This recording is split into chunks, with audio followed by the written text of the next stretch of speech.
Ladies and gentlemen, please welcome to the stage Gary Keller.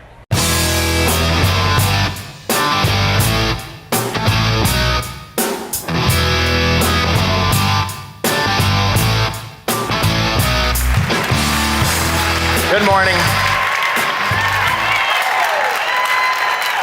You know, I went into my, please sit down.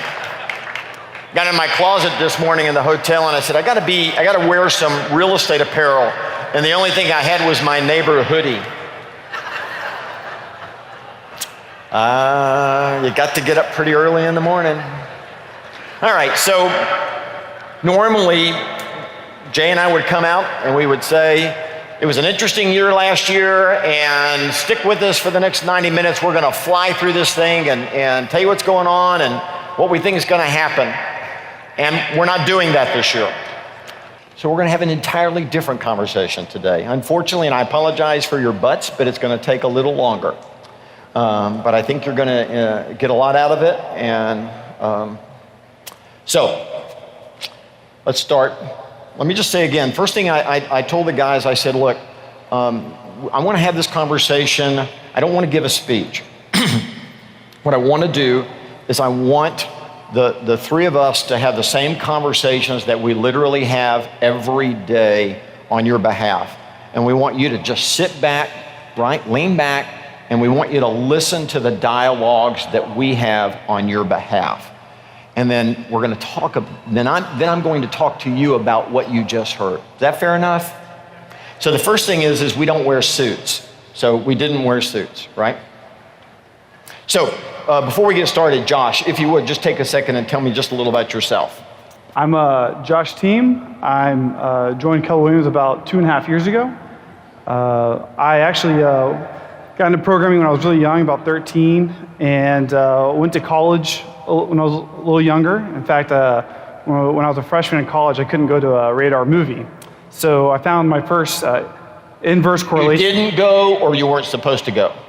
I wasn't supposed to go, okay, yes. Yeah. And so let's just say that the college girls and guys didn't like to hang out with a young kid. So I played more video games, I played computers, and then left college pretty quickly. And actually, when I was 17, started working full time and started working for Fortune 50 companies. And got the pleasure to work with big brands like Bank of America, Exxon, AMC Theaters, building out digital innovation. About 3 years ago, Business Insider named me 30 under 30 most creative people. We got into a conversation, and now I'm here. Why Keller Williams? You could have gone anywhere. Well, the opportunity to change the world, a lot of companies don't have that. We hear them all with Apple and Amazon, and the reason they're so powerful is because they have leadership that buys in, and they have the ability to distribute that innovation through their channels. So Amazon has lots of eyeballs, Apple has lots of people on their platform, and we have the leadership here that bought in, and we're the largest real estate company on the planet, so we can change the world. Yep. All right, so welcome aboard, my friend. Thank you. All right, so let's get started.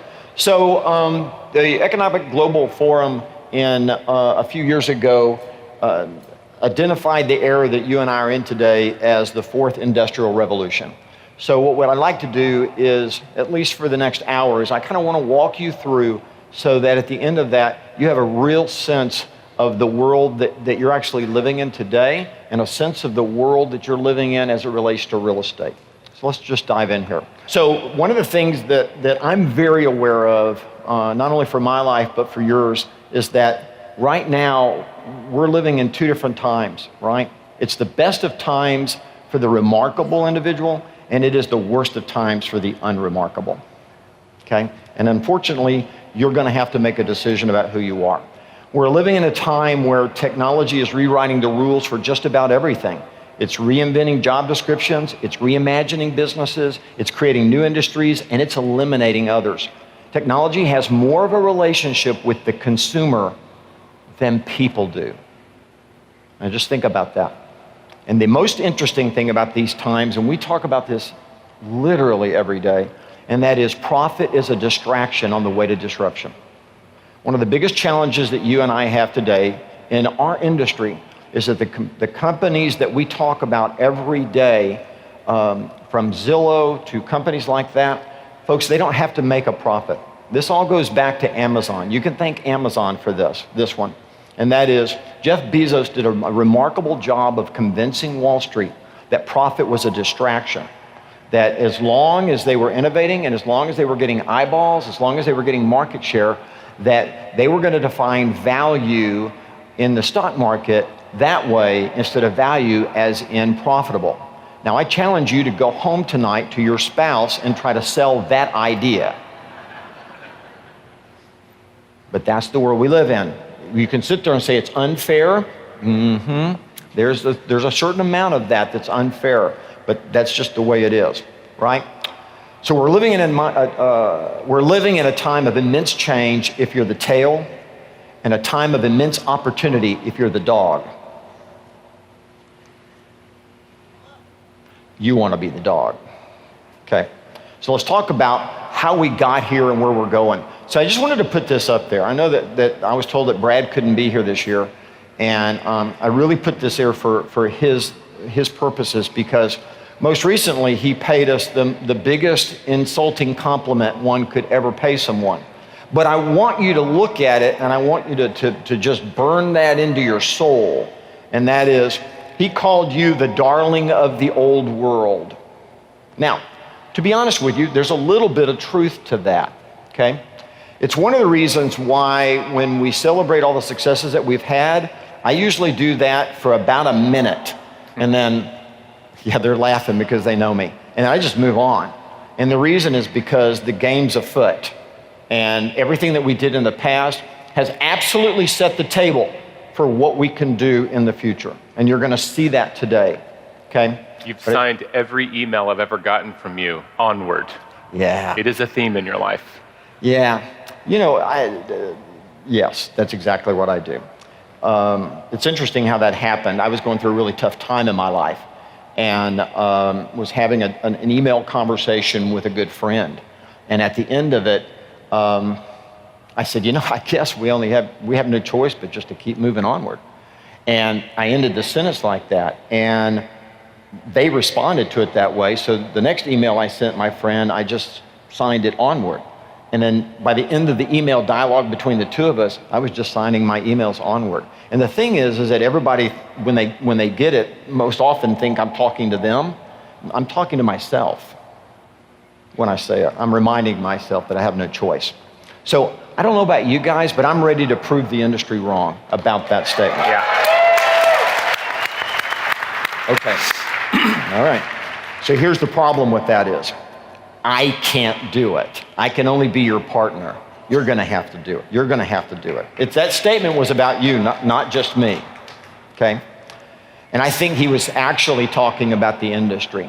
So I'm ready to rewrite the rules if you are, okay? Okay. So I'm ready for us to reinvent our job descriptions and reimagine our businesses. And when we do this, I believe we'll transform our careers, our businesses, our industry, and provide better service to our customers. And by the way, I think we'll all make a profit doing it, okay? So let's look at the revolutions of the past. The first one was the loom, right? And the second was the steam engine. The third is the assembly line. And I do believe they're correct, guys. I absolutely believe that we are in the fourth the industrial revolution. And by the way, notice what it is. It's big data and artificial intelligence, right? So let's talk about this. So we're in an era today of the machine-powered know-it-all business, meaning that it's always on, it's always learning, and it's always thinking. But here's the big challenge. In order for you to be, you or me or any business person today, to be competitive in the fourth industrial revolution, we have to move to digital platforms. And we'll talk about that today, about how that works. But that's exactly how Netflix beat Blockbuster. So I don't want to revisit history a little bit, but let me just kind of remind you what happened. Remember, Netflix, Blockbuster's out there, they are the darling of Wall Street. It's a $1 billion business. It's the second $1 billion business that Wayne Huizinga had started, right? The first one was in the trash business. Mm-hmm. And so he did the Blockbuster thing, and they were phenomenally successful. And what happens is Blockbuster charged late fees, and that's where they made a lot of their money. So there was a gentleman who didn't like that, and he started a business where you could rent DVDs online and have a much bigger catalog selection than the store, and you wouldn't have to pay any late fees. So the first way that they beat Blockbuster is by getting all of us to go to a platform to order our DVDs. They knew where you lived. They knew what time you got on the computer, what time you got off. They knew what movies you looked at and how long you looked at each movie before you made a decision to rent it or not. They saw when you put it in a queue. They saw how long you kept movies before you went to the next movie. And using that simple algorithm, they placed their warehouses strategically all over the United States so they could guarantee the 24-hour turnaround time. Now, Blockbuster didn't have a clue about this, but what they didn't understand is these were pop-up warehouses. They knew they did them by regions, they did them by states, and this is how they got their first mover position. Now, I want you to remember something. How did they get all the content? They got the content because they went out and bought DVDs just like you, and then they rented them back to you. They just went out and bought them. That's how they got content. And all those DVDs were available, so they just got wholesale prices, and that's what they did. That make sense? Okay. What else did they do? What did they do? Well, here's the interesting thing. Fast forward. The next battle was over content. So they looked up and they said, we're going to create this streaming service for content. But they didn't have it. They didn't have a lot of content. When they went from DVD rentals to online streaming, folks, they didn't have the content. Well, everyone turned them down, and then the recession hit. When the recession hit, one movie provider buckled. Starz, an online movie rental service, right, through your cable provider, needed money in the downturn. So for $25 million a year, they gave all of their content over to Netflix. The Disney content, all the content that you enjoyed, all of a sudden, all the content is right there, live streaming, if you will, with Netflix. Now, the problem with that is it had to be on a device. And right then, the devices were really small. So the third thing that happened in the disruption chain is one day Steve Jobs called Netflix out of nowhere, and he said, hey, I'm getting ready to launch a new product, and I want your live streaming movie service to be the sole provider of live streaming content on my new product I'm gonna call the iPad. And by the way, game, set, match, just like that. And I want you to hear exactly, this was a story of technology married with what? Data. And I want you to notice that in this story, they never created their own data. They simply got it from other people. Now, do I need to stop and give you a lesson on your industry? You have single-handedly created the most valuable real estate company on the planet called Zillow. They don't create original content. They simply got it by the local stores in every local market called MLSs and Board of Realtors. And they all did it for the same reason that Starz did it, and that is this is a new thing, it's edgy, we need to get ahead of it, we need to be out there, and we're gonna, right? And we can make a little money by doing this. Yeah, there you go. Brilliant thinking, folks. All right, so the challenge that you and I both have is that businesses can no longer bolt on technology. Now, I want you to think about that for a second. Let's think about Keller Williams, just as a sidebar statement. You know, when we started the firm and then reinvented it, the first thing, we'll talk about this a little later, we literally had to invent technology, right? You can't profit share without technology. And then, oh, by the way, in order to make sure that it's accurate, you have to invent technology that is used in every market center in order to bring the data in for us then to use our technology to analyze that and turn around and distribute money back. Yes or no? Yes. Yeah, so by the way, we have a history. We wrote our first software, and I know this because I hired the person that wrote it, and he came to our apartment when Mary and I got married and worked out of the second bedroom every day, and we wrote all that together. We invented it and wrote it together, okay? And then later we wrote the Moore system and invented all of that to do that. Now, in the history of the company, Mary, How many times have we missed that profit share check coming out on time, that money being deposited? Yeah, hadn't happened. Okay, how many times have you gotten a check or got money deposited and went, oh my gosh, it's the wrong amount? So I only say that up front to remind you or to remind the world that Keller Williams created the technology. And by the way, it's totally out of date, right? It's bubble gum, paper clips. I mean, it's got rubber bands behind there. Seriously, I mean, that's what it was, right? But did it work? Yeah. Yes, there you go. So when we stood up and said we're going to be a technology company, and people went, well, what does that mean? By the way, it only means one thing. We're going to go back to our roots, and going forward, we now build technology again. That's all that means. That's when we say we're a technology company, yeah, you need to clap. Because we have no choice. The biggest challenges that we face as a company, you can chime in anytime you want, the biggest challenges that we face as an organization, that we have faced, is that the second that we do bolt-on technology that anybody does, we become the unwitting recipient of whatever updates they want to make and whatever amount of money they're willing to spend to keep their product up to date. So whenever we launched a new technology product that was bolt-on in our history, the first day we did it, we were all geniuses. 90 days later, we were just smart. 6 months later, we were starting to look maybe a little stupid, and a year out, we're looking, everyone's going, well, this is horrible stuff. By the way, that's the path of anybody that bolts on technology. And I think that we know is that bolt-on technology is anytime you're using another company's technology product that you didn't build and own. And I think we've all experienced, those companies will try to find a path to monetize those same agents. And so if you think of something really cool, then you're kind of stuck because you're saying, hey, let's work together to create this amazing thing. And they're like, well, why when I could just sell it? And so you're always in this tug of war around. And anything you invent that you actually say, okay, I'll give you $100,000 and add that one feature. Well, they're going to add it for everybody. And they're going to keep the data. And they're going to keep it, yeah. So because Netflix was always on, always learning, always thinking, it was able to continually create better experiences for the customer, and over time made Blockbuster irrelevant. Guys, yeah. So let's look at what this fourth industrial revolution actually looks like. And this is your formula right here. Now, it all started with hardware, right? And this is actually the story of how disruption occurred. Because the first disruption was hardware was created, but then we had to have smart software that would make the hardware relevant. So then the software became really important. What's fascinating is IBM thought it was in the hardware. So they hired these two kids, Bill Gates and Paul Allen, to write the code for the IBM computer, and they let them keep the code.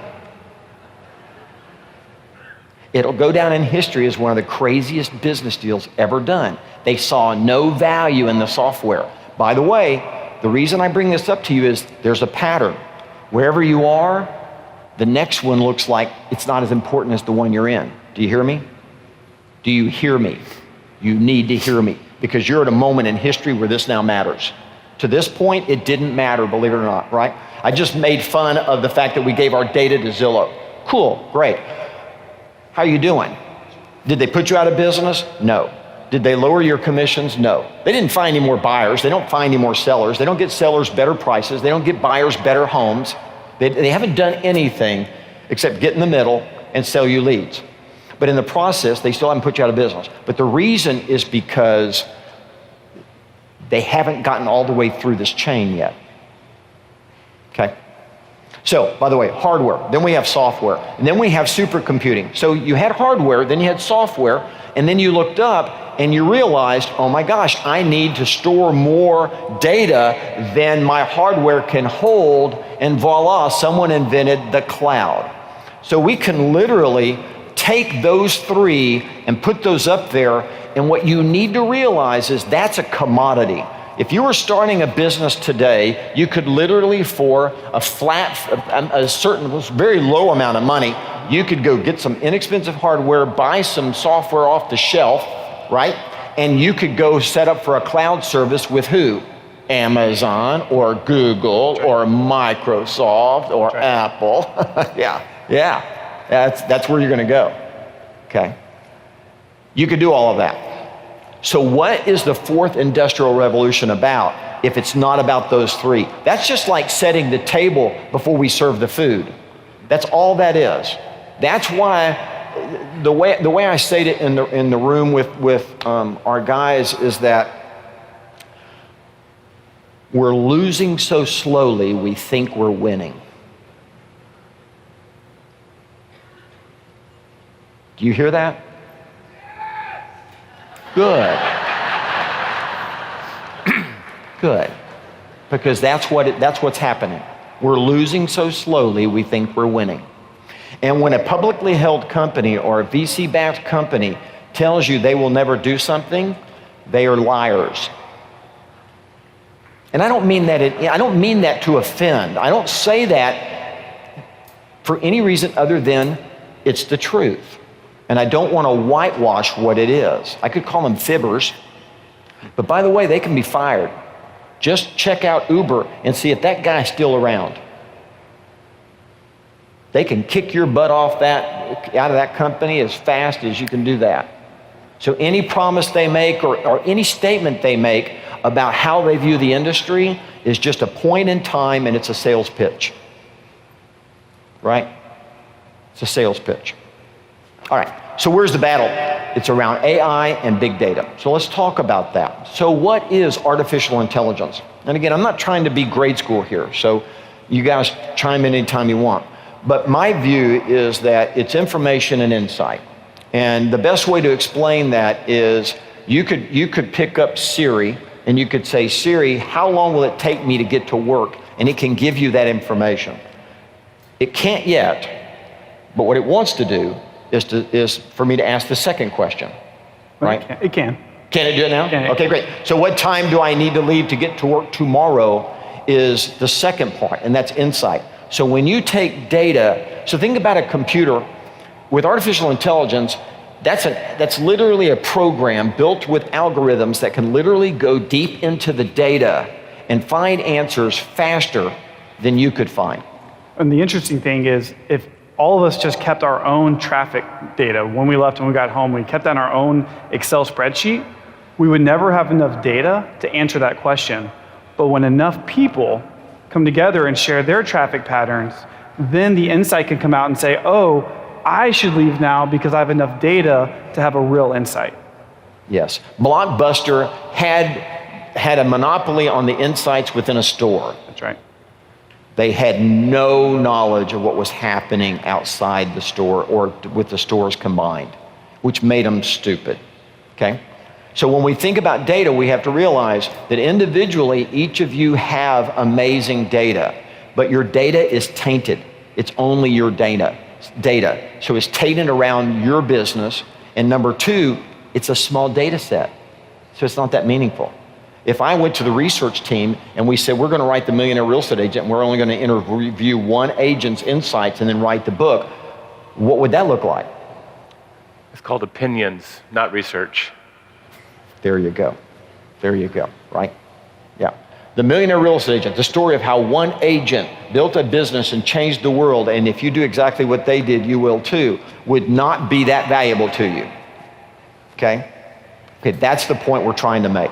It takes a big data set in order to create insights that actually matter. And by the way, with big data sets, you and I don't have the time or even the ability to dig into that data to find the answer. Yeah, absolutely. In fact, when people say big data, there's a whole practice around building algorithms to build algorithms, because I mean it's that complicated.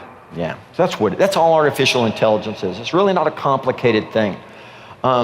And what's interesting is you read the articles. Elon Musk has become very famous right now for saying that artificial intelligence is the first step towards the annihilation of all people on the planet.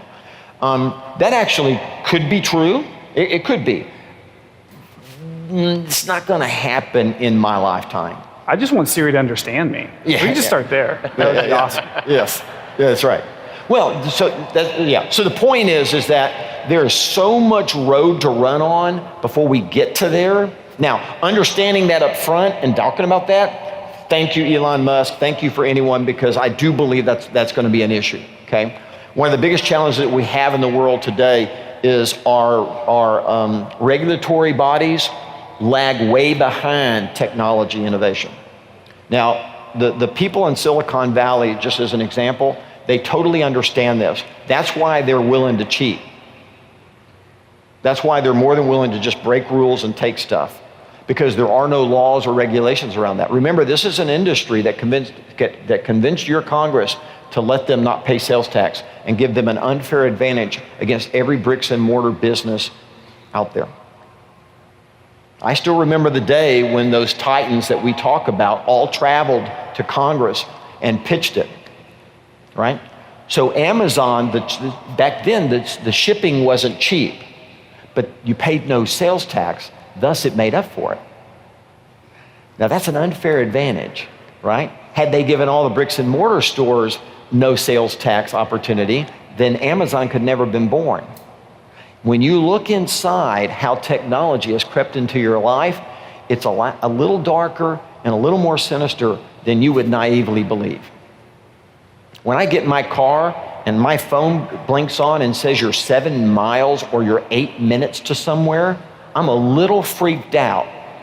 It's a little creepy. It's very creepy, okay? And that's a reminder that it's always on, always analyzing. Yes, sure is. Right? Yeah.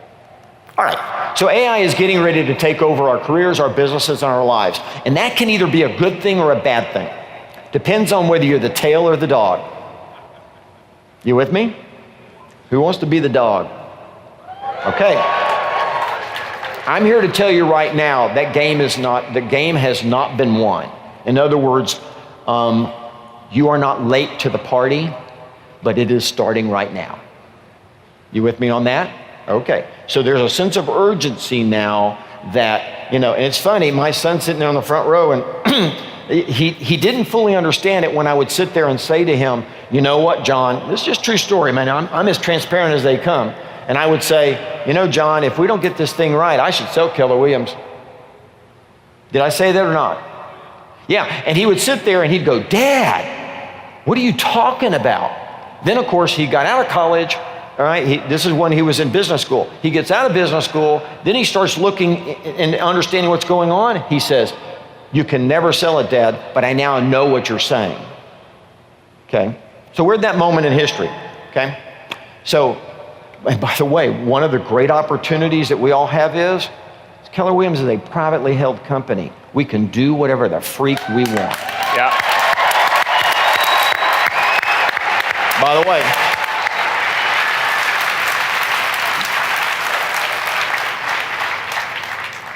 and we have enough money to do it. And that, hang on. The only reason I say that is from the very beginning, I put out an argument early on that said NAR will not protect us. MLS will not protect us. The only protection we really have is to all work inside a business that absolutely can protect us, because that's its goal and its mission. When you look at the playing field today, everyone that you hear of, right, every new player that's entering is not privately held. You're the only one left. Yeah.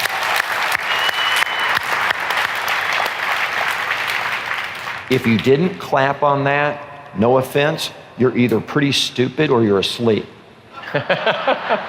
If you're asleep, apologies on me. If you're stupid, I have a message for you. Get the hell out of the way. Listen to me.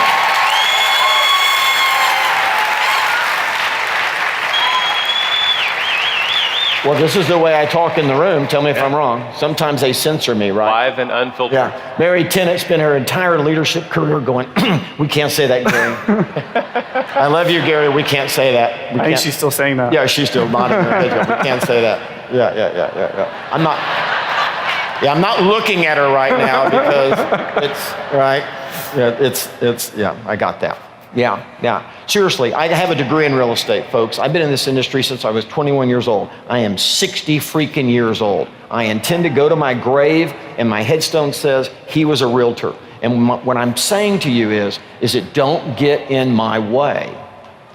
And hang on. And by the way, don't get in the way of the person next to you. If you don't want to save the industry, then for heaven's sakes, don't sell it out for the next guy. Okay? All right. All right, you got it.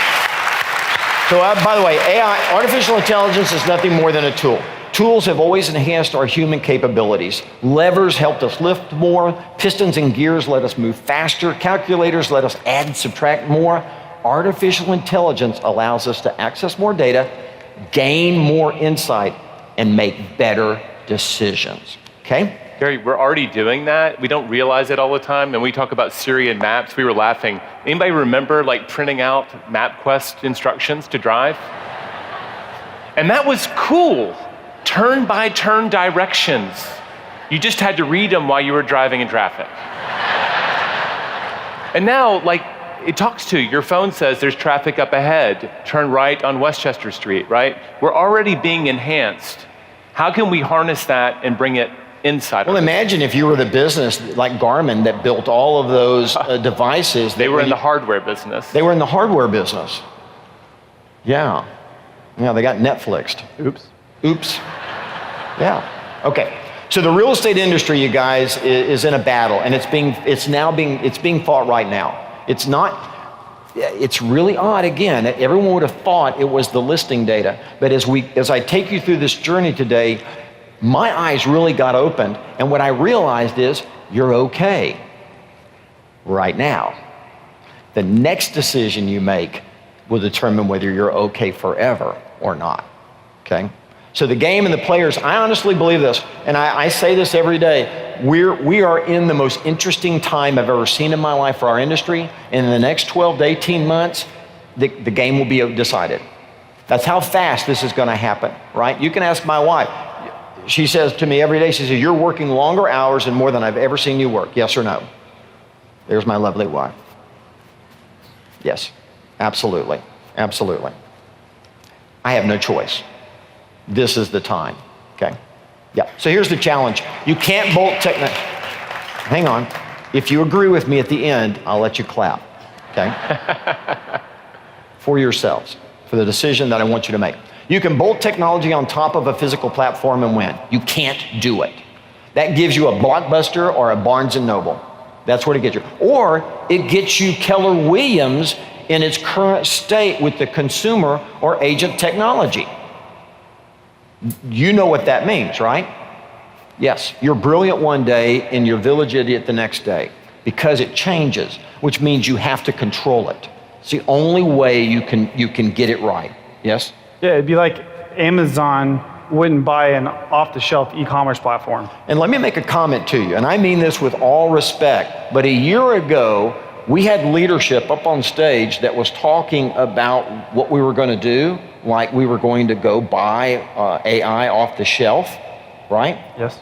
Folks, we had already written a contract for artificial intelligence to a firm, and they were developing this. When we got the full contract back, it was, remind me again, it was $10 million. We had a 2-year head start. We would make it smart, and then everyone in the industry could use it. And by the way, they own the data. And the phone number. So and the phone number. We left Family Reunion and became the biggest liars on the planet. And I still remember when that contract was laid in front of us, it was Mo Anderson, and then it was Mary Tennant. Mo was the first person to go, we can't do this. And then Mary Tennant goes, we can't do this. And then we all agree we can't do that. By the way, those technology leaders that were here on stage a year ago don't work here. Okay, no more clapping. At the end of it, yeah. Hey, yeah, they're not here. That's awesome. Yeah. No. The only one left standing is this guy. He's the only one that was left. Interestingly enough, just as a side, okay, no more clapping. Okay, well, that's John Davis. Okay. Thank you, John. Thank you. Yeah. And your wife. Yes. Yeah. We're employed. Yes. Awesome. Yeah. Yep. Anyway, that's it. Now, neither good and I'm not trying to villainize people. I'm not saying good or bad people. What I'm saying is that we looked up, and at that moment in history, we realized bolt-on technology, we're done with that. That would mess you up so bad, you would have no choice. And that because we're your partner, and you send us your hard-earned money, we have an obligation to stop that. So we had to reinvent the company, and we had to say we're a technology company, but number two, that means we build the technology. Number three, it means we better have technologists. So if we go back a little over a year ago, we had how many people that actually touched code for us in the company? We have probably less than a dozen people that would write code that was being pushed to production. Yeah, our technology departments were really about supporting the bolt-on technology. That's what they were, okay? Today, what would be your estimate for how many people, and you can include property management software, you can include all of that. How many people are touching code for us right now? We're in a relationship with over 200 people now that are coders or data scientists. In 1 year, okay? So, you don't have to keep, John, you don't have to keep clapping, bud. I just want to make a point to you, and that is we actually are a technology company. We are not a real estate company anymore. Now, we're a technology company who is building the real estate platform that our agents and their customers will prefer to use. Do you understand what that means? Okay. So we're a real estate technology platform company.